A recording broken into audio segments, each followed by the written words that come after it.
hotels, new office buildings. Everyone there has cell phones now, which just amazed me. The extraordinary growth over the last 10 years is the result of the Gambian Master Development Plan, Vision 2020, and the close collaboration between private enterprise, NGOs, and the government. As a leader, you're just like a pilot. You must have to have a flight path. And so Vision 2020 is the blueprint of what we want to achieve as a country. With an eye to a peaceful and prosperous future, the Gambia is in the midst of an unprecedented transformation. It opens its doors to the international community. Welcome to the Gambia, the land of peace, the land of hope, and the land of hospitality. Above all, this tiny nation's greatest resource is its gracious people. We have a lot of assets that we're proud of. We are happy people. We are emotionally, socially very stable. I've served in 6 or 7 countries throughout my career, and the Gambians are by far the people who are the most naturally nice. In the Gambia, every smile is genuine. That is why we call the Smiling Coast. Just walking down the street, you can start up a conversation with somebody about anything.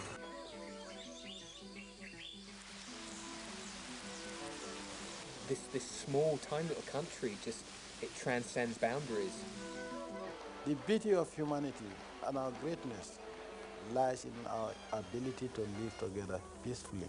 Here, diversity has been celebrated, and we celebrate culture by interacting with each other and by respecting each other.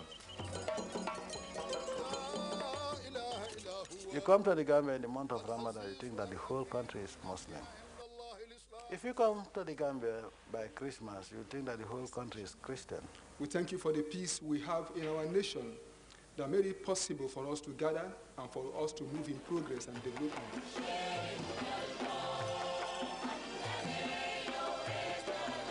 There's beautiful beaches here, plus there's the river to explore, there's the forest to explore, there's the local villages and the culture. Fishing in the Gambia, absolutely brilliant. Of course, we also have one of the most beautiful rivers you can find, and one of the most navigable rivers, suitable for all types of sports. All we need is investors. The Gambia River has been the historic highway in the country. Navigable most of its length, it offers tourism opportunities as well as the means to transport goods and people into the interior.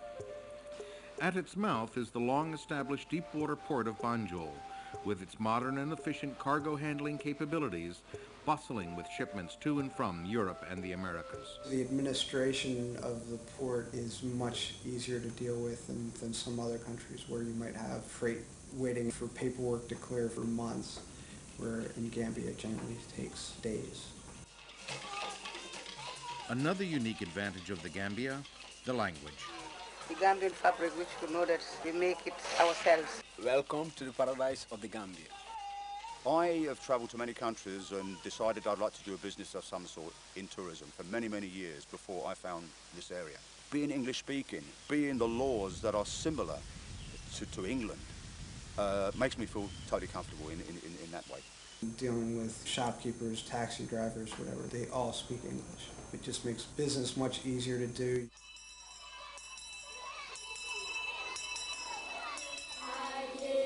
In the Gambia, nearly all children of school age now attend class. For adults, vocational training abounds, and the University of the Gambia offers advanced studies in economics and management. They love to learn, they love any kind of external stimuli that they get a chance to kind of be part of. They want to know, and you don't get that in Europe or America. Demonstrate on how to send. Our first batch, we had 13 students that were registered, and now we get a minimum of 50 each time it goes out. In fact, we have to turn people away. They have a want to learn it, and I think if that desire is there, then people are going to learn anything. So people come in, they have a big desire to learn it, and they really work hard at it, and they follow the instructors, and they get it. We are doing quite a lot in the education sector to ensure that there is availability of skilled labor. We are the only ones that are giving free education for girls without regard to the parents' political affiliation. On a continent where women are often second-class citizens, Gambia stands out as an exception, actively advancing women's rights and including them at all levels of government and business. Today we have a project which is unprecedented with its gender orientation. The contractor, a woman, myself, the consultant and engineer, a woman, Mary Senghor, and the lawyer who negotiated this contract, a woman, Miss Ida Drame. The sky is the limit for women in the Gambia. They are recognized for their significant contributions to the success of the Gambian economy, an economy based on quality. We took first in Guinness quality. We are first in Africa. Everybody is proud. A small place like Gilbrook taking first in Africa. It's a big proud. Pride is no stranger to the skilled and motivated Gambian workforce. They know their job.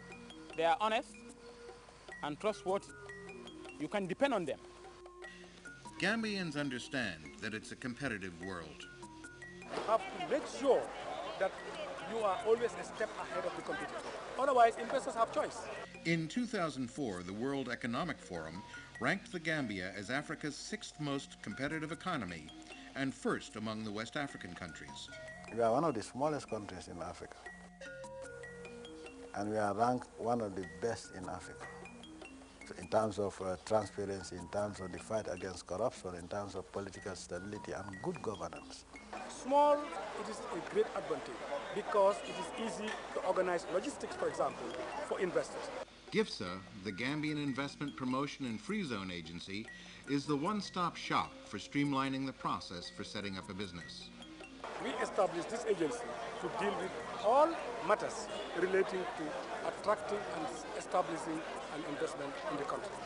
Everything will be done ranging from land issues, immigration issues, licensing issues, and even if you are conducting a feasibility study. Because it's so small and the government is so small, we can, talk to the top people in any department and, get a final answer on any question we have. The Gambian Chamber of Commerce and Industry is actively working with the government to promote private sector involvement in the future development of the country. In the last 3 years, we have heavily invested in the Gambia and have modernized all our banking premises and also the processing systems to world standards. It's easy to provide backup infrastructure service for investment.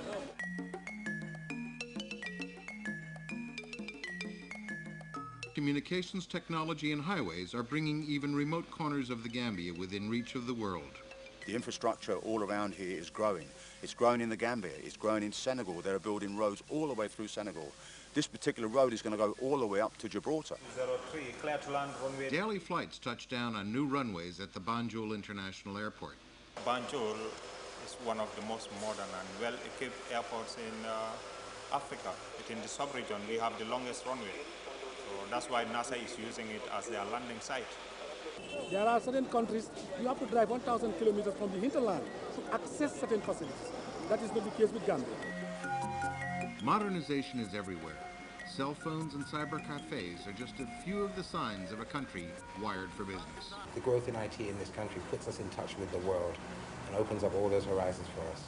From any computer terminal, whether in your house or whether in a cyber cafe, you can get information, whether it's for education, personal, whatever.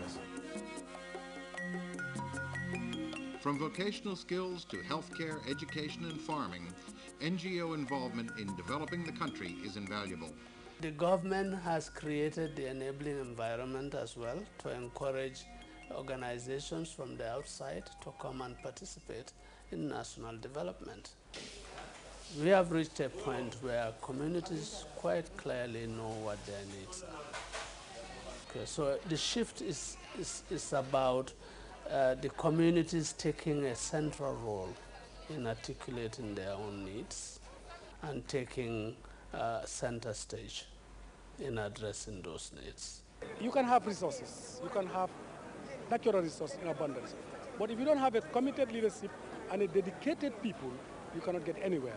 This, I think, is our greatest strength.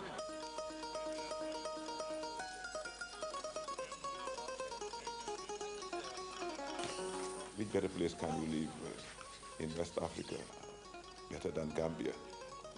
hustle-free. People are proud, but